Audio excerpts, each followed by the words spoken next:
The All Blacks might be on the brink of a major shake-up, and it's all thanks to their head coach, Scott Robertson.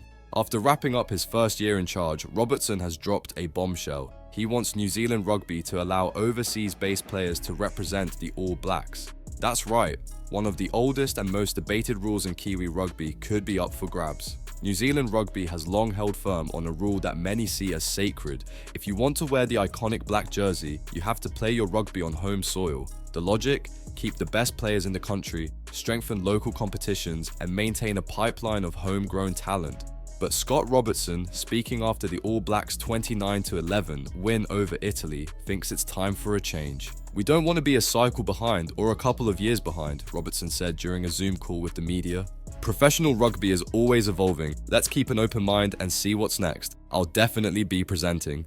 His reasoning: the Springboks, South Africa's open-door policy for overseas-based players has allowed them to build incredible depth, fielding squads that are packed with experience and quality, even from players well into their 30s. Using South Africa as an example, they get the opportunity to use a lot of experienced players who are looked after and managed well into their 30s, so they've got a great balance. And they've got big squads, they can have 2 really quality 15s, Robertson explained.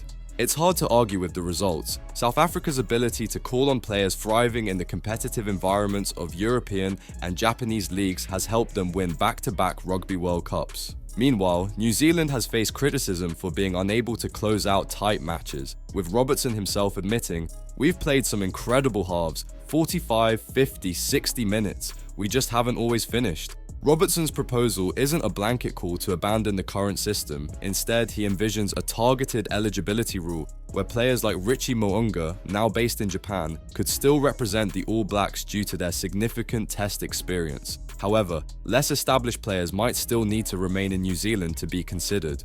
But here's where things get controversial. Critics argue that allowing overseas players to return for the All Blacks could create a talent drain in domestic competitions like Super Rugby and the provincial leagues. Others worry it could devalue the jersey itself, making it easier for players to chase lucrative contracts abroad while still holding on to their All Blacks dreams. And it's not just a New Zealand debate. Rugby Australia, for example, allows a maximum of 3 overseas-based players for the Wallabies, provided they've played at least 30 tests or committed to returning to an Australian franchise. Is Robertson suggesting something similar, or could this open the floodgates entirely?